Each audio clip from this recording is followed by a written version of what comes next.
今日嘅智能手機夠薄夠輕咧，係一個賣點。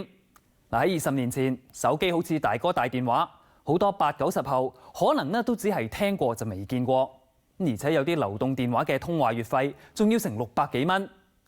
今集過了20年，會同大家睇下流動通訊行業呢20年嘅變化。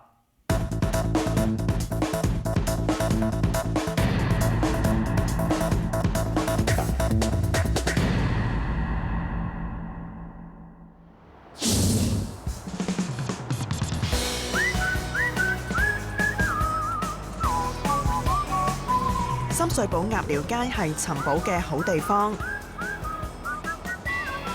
一日我哋要揾嘅寶物就係佢。以前曾經叱咤一時嘅大哥大，又稱為水壺，而家已經成為咗收藏品。只要保存得好，仍然有價有市。呢個大哥大係嘛？我以前收落嚟嘅，冇電，柴嘅打得有入卡嘅嗰啲咪貴啦。嗰啲賣得幾千銀㗎，而家人嚟揾㗎。咁究竟20年前出一部大哥大要幾多錢㗎啦？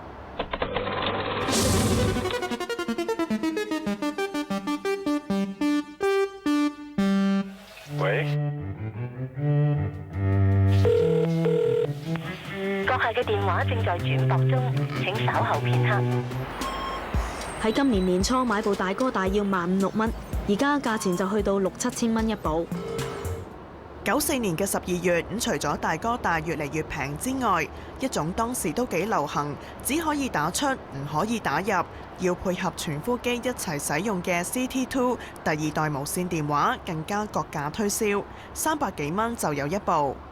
最後肯定係接近幾乎係送咁滯嘅，而家已經好接近啦，300蚊、200蚊咁已經係好接近。我相信始終有一日就係去到好似傳呼機咁啦，交幾個月台費就送機俾你。呢個咧其實就係有一部電影叫《22世紀殺人網絡》入邊咧就係用嘅，佢喺電影入邊呢個蓋彈得。咁除咗大哥大，呢20年間仲有振龜、彈招、一路就都仲黑白。太極，真正有一啲又係。咁到而家嘅 iPhone， 方保僑話都算係經典手機，而智能手機嘅出現更加可以話係顛覆咗成個市場。以前咧都係電話都係一個通話嘅需要啦。咁但係流動數據咧就係因為呢個智能手機咧就越嚟越使用得多啦，咁所以先至由2G 一路就跳去3G。咁3G 開始咧，其實某程度上咧就係大家越嚟越上得多網，尤其是當一啲比較再先進啲，好似 iPhone 啊或者 Android 嘅出現咧，係令到嗰個智能手機爆炸得好快。而家700幾萬人口嘅香港，註冊手機用戶超過1700萬。平均每人有2.4部手提電話，普及率喺全球名列前茅。今年2月，本地流動數據用量就比上年同期增加1.57倍，達到每秒11076 TB。而94年，每2個勞動人口先至有1個使用手提電話。香港嘅流動電訊服務係喺上世紀80年代初開始發展。90年代初，政府推出多個流動通訊網絡牌照俾市場競投，增加競爭。不過通話月費仍然好貴。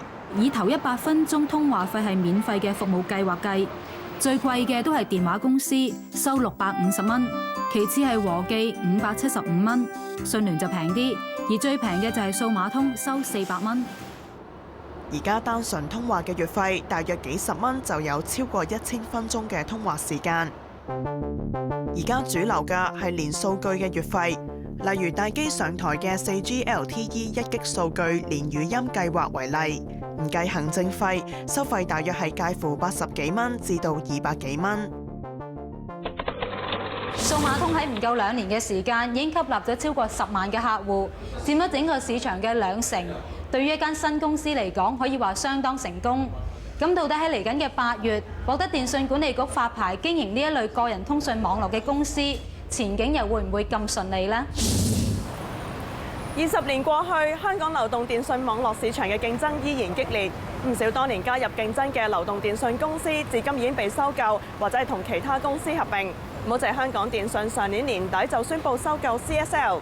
令到本地流動電訊商由5個減到去4個，咁佢哋分別係和記、數碼通、中國移動同埋香港電訊。今個月初，香港電訊宣布整合旗下品牌，部分月費計劃加幅由4%至到50%不等。It's not a question of just putting up prices. We're providing our consolidated customer market with a completely different proposition. Better networks, better value-added services. 事實上，連同收歸 CSL 旗下嘅新世界、123、1010，香港電訊嘅市佔率達到1%，成為咗全港最大嘅流動電訊商。而和記電訊旗下嘅3香港亦都跟隨提高部分收費，令人擔心市場份額過分集中，電訊業會出現壟斷，加價在所難免。不過，通訊業聯會負責人話，唔能夠單從市佔率推斷市場出現壟斷。壟斷呢，實際上就除咗呢個市場佔有率之外呢，亦都有好多個方法咧，或者好多條件咧，去睇佢係冇呢個所謂壟斷嘅。咁亦都包括譬如話佢嘅產品啦，係咪單一啦，或者佢個品牌啦，或者佢個服務啊，佢個市場佔有率，佢係咪可以經由佢去做嗰件事，真係控制到嗰個市場？但係你可以睇到市場而家大家咧都係喺無論價錢上邊啊，或者佢自己本身嗰個產品嘅所謂差異性上邊咧，係做咗好多工作嘅。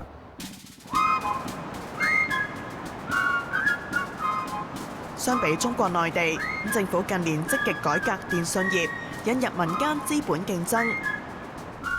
流動虛擬網絡營運商可以租用3大基礎營運商嘅網絡經營電訊業務，預計流動服務月費嘅價格嚟緊將會有下調嘅空間。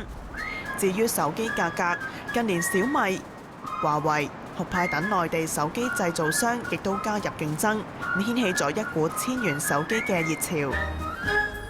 截至2012年，內地嘅流動電話用戶數目達到11億1000萬。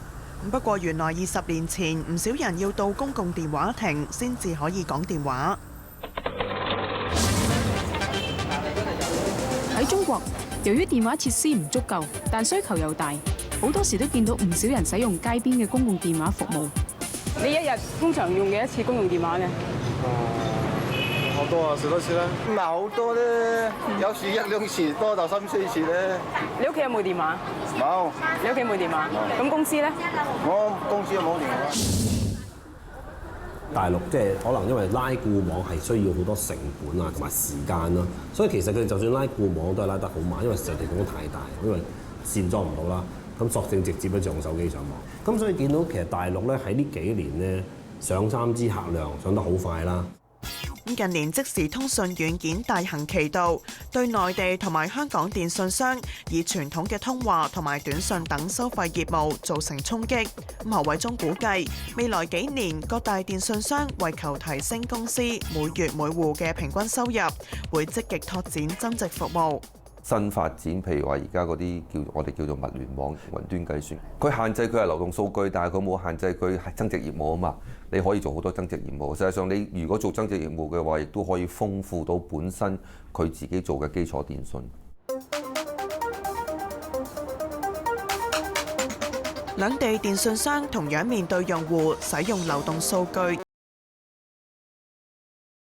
有限嘅情況之下，高用量而又願意俾錢享用較高上網質素或者係增值服務嘅客戶，似乎係各大電訊商未來致力爭取嘅對象。禮拜二，美國會公布通脹數字，市場關注美國通脹有冇升溫。美股踏入業績期，今個禮拜有多間科技公司公布季度業績，包括蘋果、Facebook。禮拜四，匯豐會公布內地7月製造業採購經理指數，市場關注內地製造業係唔係繼續有改善。樓市升跌一直係香港人關心嘅事。下一集過了20年，會同大家睇睇20年前喺加息週期下，發展商點樣出招賣樓。再見。